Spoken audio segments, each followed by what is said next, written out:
Welcome to the Elevate Media Podcast with your host, Chris Anderson. In this show, Chris and his guests will share their knowledge and experience on how to go from zero to successful entrepreneur.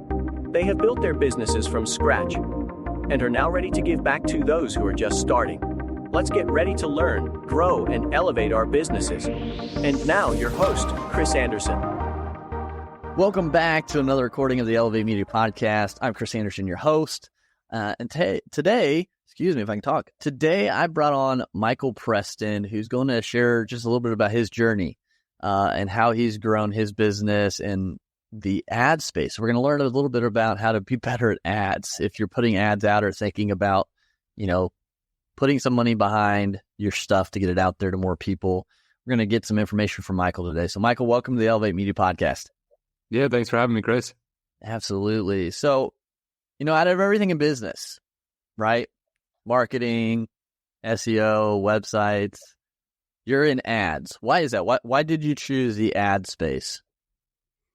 Yeah, I mean, I've done pretty much everything in the marketing space. I mean, we do a lot of other services as well, but the ad side has kind of been what I've gravitated to over the years. I think having more control over traffic sources and testing and different things like that makes it a lot more interesting because a little bit more fast paced. So for example, like SEO or social media, you're kind of just like hoping that things turn into something, and it takes time and all that. So the ad space is a little bit different. You're bringing in traffic immediately, and you're seeing what people do. You're seeing what people are searching. You're seeing all the things in real time. So it makes it more interesting, and you kind of have to make decisions quicker as far as what direction to go with things and to fix things that aren't working and all that. So yeah, when you say getting that quicker, so that is interesting. So let's say you created an ad, and I'm guessing we're assuming that the person that's doing the ad knows who they're marketing to, so they have an understanding of their market. What do you mean by you might have to change it quickly, or you might need to be quick on changes to that ad? Yeah. So for instance, let's say Google advertising, you start running ads, and you start noticing that searches similar to what you tried to put yourself out there for are coming up, but there's something completely different. Basically, you have to take those and put those as negative keywords. So you could be having, let's say, for instance, like we have a client who does hard money loans, right? And we just recently launched for him a campaign, and because we were, doing a certain type of targeting that's related to like private loans and loans in general, he started showing up for like payday loans and things like this. So if you are in a space like that where the cost per click is a little bit higher than something that's in more of like an e-commerce space, then you can burn through a lot of money pretty quickly if you're not paying attention. Additionally, there's things like with your website. If you don't realize there's certain issues with the website and people are coming there and they're not able to do something, things happen with people's sites. There's bugs and things that can happen along the way. So you just want to make sure that everything is functioning properly, and so there's a lot more to it. So I think Facebook ads, Meta, all that. Google sounds like there's a little bit more involvement, a little bit more levels to it than Facebook and social media ads. Is that true, or is it just?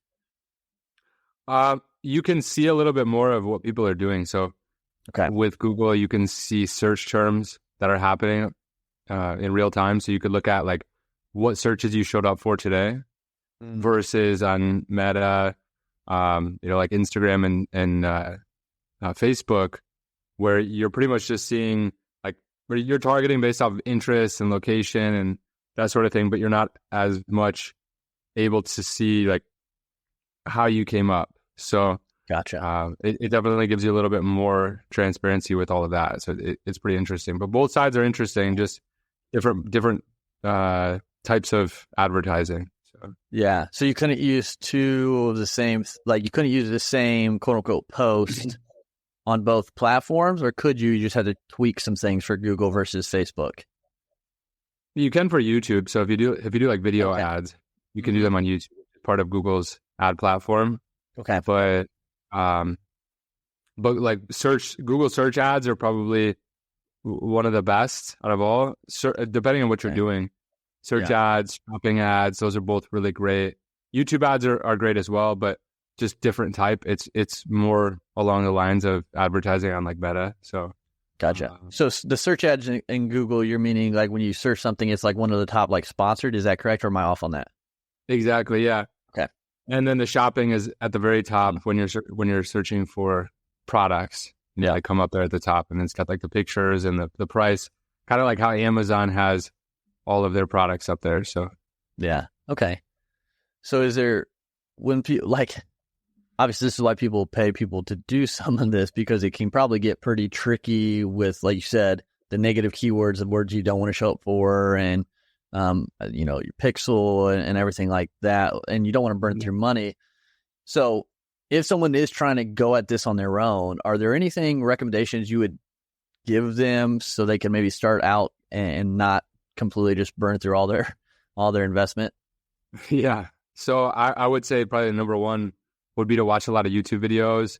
Okay. I would say the first things to learn about would be, building a solid foundation with their website. So going to YouTube and searching for website conversion optimization. That's probably going to be number one, basically because that's, making sure the foundation is good. If you have a website that doesn't have a clear conversion strategy to it, then it's not really going to have any kind of results happen. You could have a beautiful website, but if there's no system to bring them in and turn them into a customer, then you're just going to be wasting money and traffic to the website. So that part is number one, which is going to be going through how the website should be laid out. So like where phone numbers and contact forms or quote forms or products, and what those products should have on them with reviews and all these different types of things. Then from there, you would want to watch a video on how to create ads.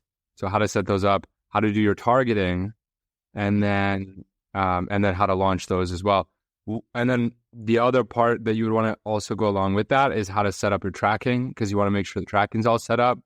If you don't have any tracking, then Google's platform is not going to know what's working and what's not. So they're not going to be able to show the right ads that are performing better than the others. So tracking is really important. And if you have like a local service-based business and you get phone calls and phone calls is your main lead source, then you want to have call tracking as well. So a program like CallRail is super important so that it can check where the phone numbers are coming from. So because you want to have conversions being tracked for phone calls as well as for lead forms or quote forms, and then for sales also. So you want to have Google Merchant Center set up. So you probably want to watch a little video on that. But if you've got Shopify for an e-commerce store, it's pretty simple to set up Google Merchant Center. Beyond that, I would recommend watching videos on reviewing analytics and reports and things, so where you kind of understand what's working, what's not. And the main thing to look for is, the return on your ad spend, or ROAS. So once you got all that info, you can run with some small ads, but you just want to make sure that you've got like daily budgets set that are not going to, end up just burning through too much money. So with that, like, what is a good starting budget? Like, once you go through those steps, what would you say is a good kind of budget to start out with? Yeah, it really depends on the type of business and what the objective is. Some people will try to start running ads and think that they can throw a couple $100 a month at it and it's going to do something. The thing is, you have to look at how much the cost per click is, and then calculate out, what kind of sales you should expect based off of the conversion rate on your website or average conversion rates. And then you'll understand better as to, what you can expect from that. But I usually tell people minimally, even for like the smallest brand new business, you don't want to go really any less than like 500 to 1,000 a month for the first couple months, just to get your feet wet and kind of get things rolling. But if you're spending more than that, I wouldn't recommend doing it yourself anyways, because if you're going to be spending that much money, you want to make sure that you've got somebody that can review it professionally and make sure you're going in the right direction. Yeah. And with that was like, if someone was come to like an agency like yours, how did they usually set it up? Is it they pay a certain amount and then you guys do the work, or do you guys get a percentage of the revenue that's brought in from the ads, or how does that usually set up with a business like yours? Yeah, for ours, we do it based on tiered pricing based on how much they're spending. Every agency or every individual is different. Some people do it based on percentage. Some people do flat rate. It all depends. We do it tiered so that it's better for the customer. Our clients can do lower budgets and not have to spend a super high rate. So yeah, it's based on how much they're spending per month, and then we charge to build out the ads, and then we charge a monthly fee after that to manage them. So and that fee increases based on the ad spend, which is based on you're getting more clicks. There's more negative keywords to review. There's more searches to review. And there's more things that could go wrong as well. So it's a lot more risk involved. So we have to really make sure that we have enough time to be able to allocate to it. Gotcha. Makes sense. So, when businesses, is there a point where they need to start thinking about ads, or is there a time where they need to just kind of hold off and continue to do organic up to a certain spot?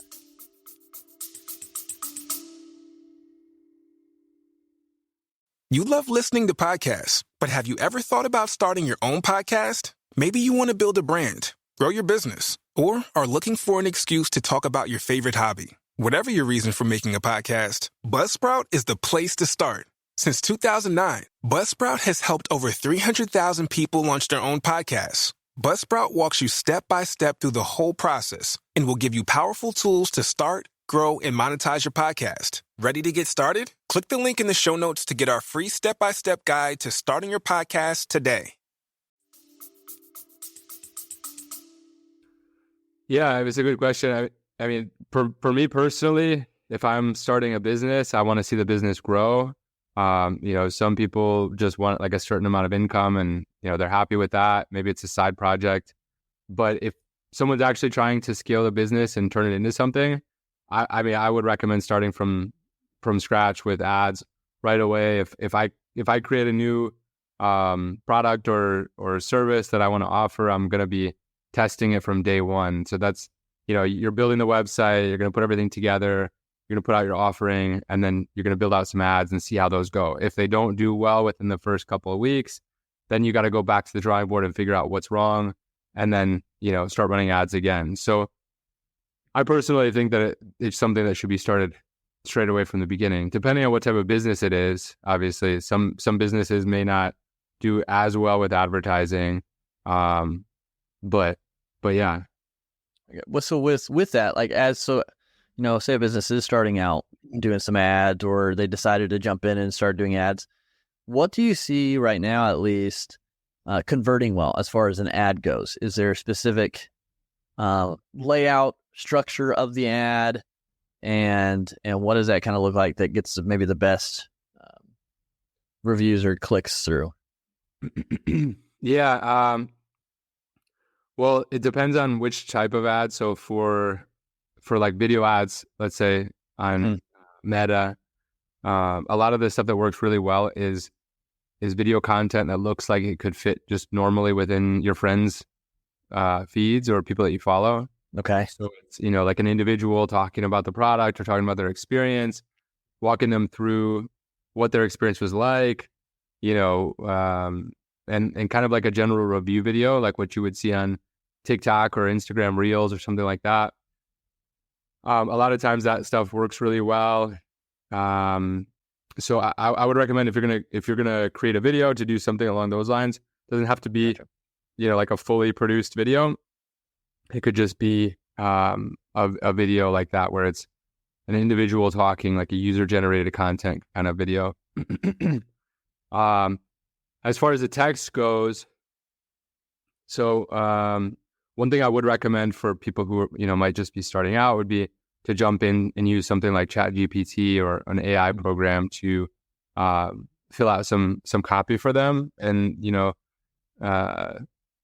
could give it a prompt like, write me some copy that will convert well for an ad, and this is my product, this is what we offer, here's the features and benefits of our product. or you could even ask what are the features and benefit of the product that it thinks.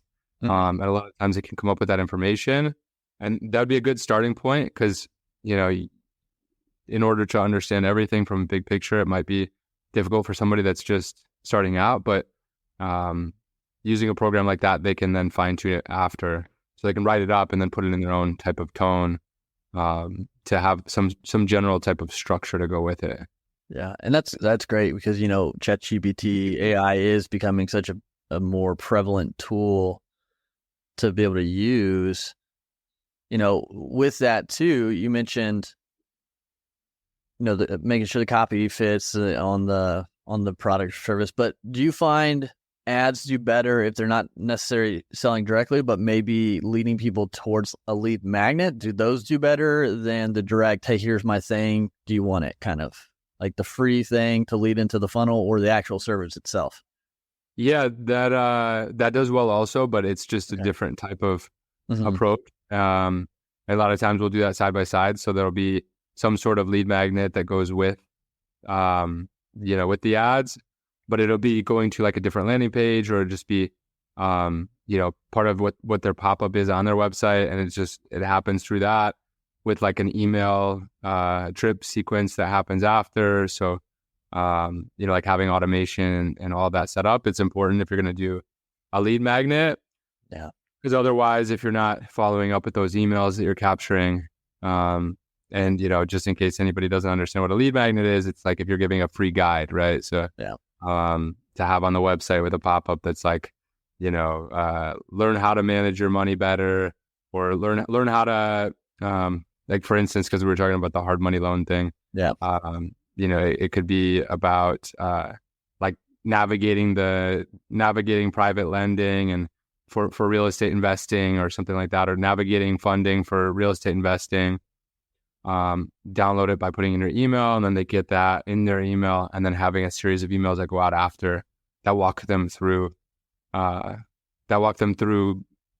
series of calls to action to get them to book an appointment with someone on the team. So, so yeah, I mean, it definitely works well, but it's just something that we usually do in tandem with what we're doing. So, but yeah, it's worked well to generate emails and to build out an email list for sure.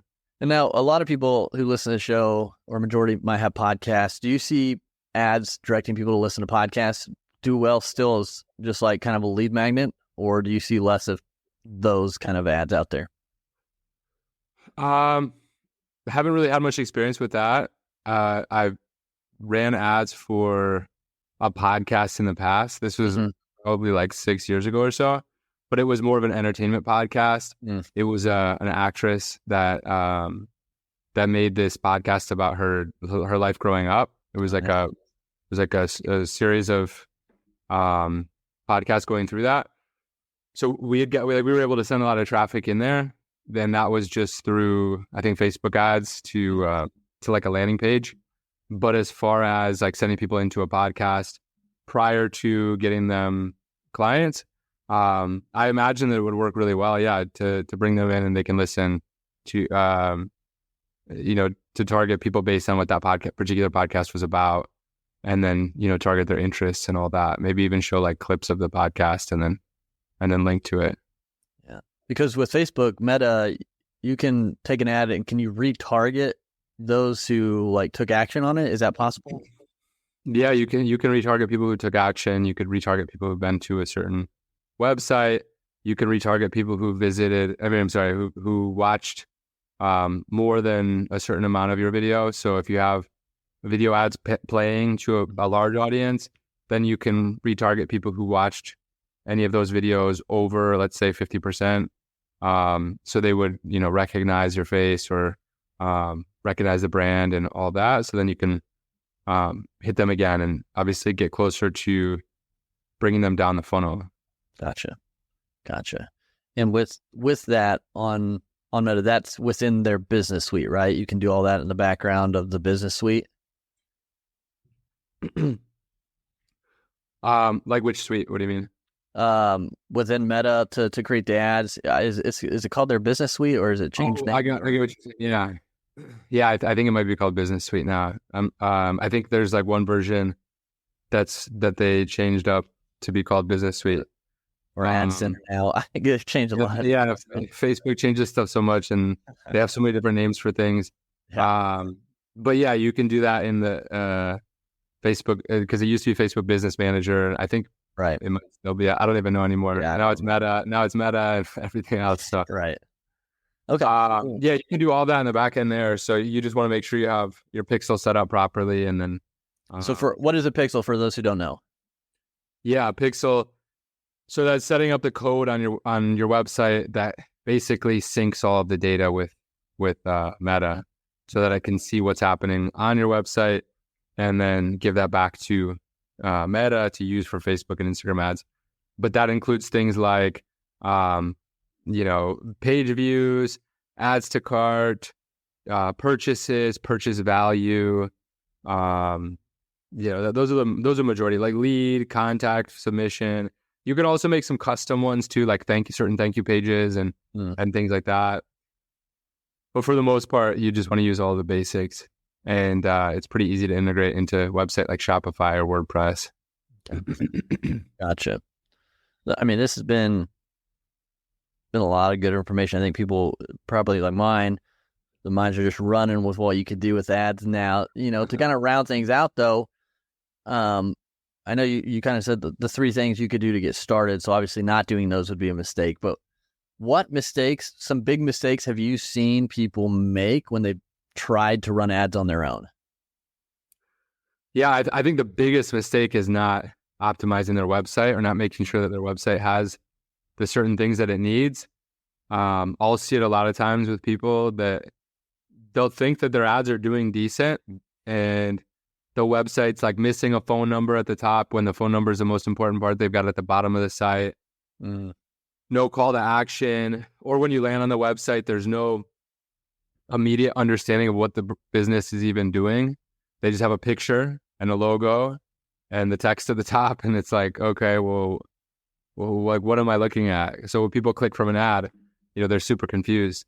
I think that's probably the biggest issue, because if you're bringing people into the website and you're doing the right targeting for the most part, which is usually a part that people do know what they're doing, like they know the interests or they know what kind of searches people are going to be looking up for their type of business, but they don't usually know, how to present that on the website properly. Yeah. So some people do, but a lot of times people don't really have a good idea of how to lay that out. Yeah. In your opinion, should a website be just one page, or should you have like the menu to go to different pages or whatnot? For a new business, yeah, one page is fine, as long as you have different sections on there that go through, the entire pitch, basically. So you've got, all the information about the company, you've got all the calls to action, what their services or products are, how that works, testimonials or case studies, some social proof, maybe like five star badges for Google and Yelp if it's a local business, or the star ratings for the products, some kind of discount so that way that you can capture their email, and maybe a gallery or link to like the feed for their Instagram or social media accounts. And then if it's like a service-based business, then having like a lead form on there, like the quote form. So when they click on any of the buttons that say, excuse me, get a quote or get more info or something along those lines, or like get started, then it takes them down to that quote form, and then they fill it out, and then the person gets the lead. Gotcha. So basically, as long as they have all that information, I'm not sure if I missed anything there, but that's the majority of what's necessary to have on that page. As long as you have all that on there and it's cleanly laid out and looks good and professional, then as long as you're doing good targeting, you should, and the correct messaging in the ads, then you'll be able to get some leads or to make some sales there. Nice, awesome. Well, Michael, this has been awesome. Again, a lot of great, valuable information you've given everybody to kind of go out there and get started, at least before, or if they're ready to get somebody's help, where can they connect with you to maybe get your help or just find out more about what you guys do? Yeah, of course. So, I mean, if anybody's looking for, an additional eye to look at things, or looking for some feedback, anything like that, feel free to reach out. Our website is pinksharkmarketing.com, pink like the color, shark like the animal, marketing.com. You can reach out to us there, fill out a form, or call us, and we'd be happy to take a look and see where things are at. And, there's no obligation to reaching out or anything. If anybody just wanted to kind of talk about it and see what that would look like, we'd be more than happy to jump on a quick call. Awesome. Well, yeah, if you guys are liking what you're hearing, you learned anything from Michael, and you're interested in ads, definitely reach out, get connected with him, and just see where it goes from there. But again, Michael, appreciate you today, and thanks so much for being on the Elevate Media Podcast. Yeah, of course. Thanks for having me, Chris. Thank you for listening to the Elevate Media Podcast. Don't forget to subscribe and leave a review. See you in the next episode.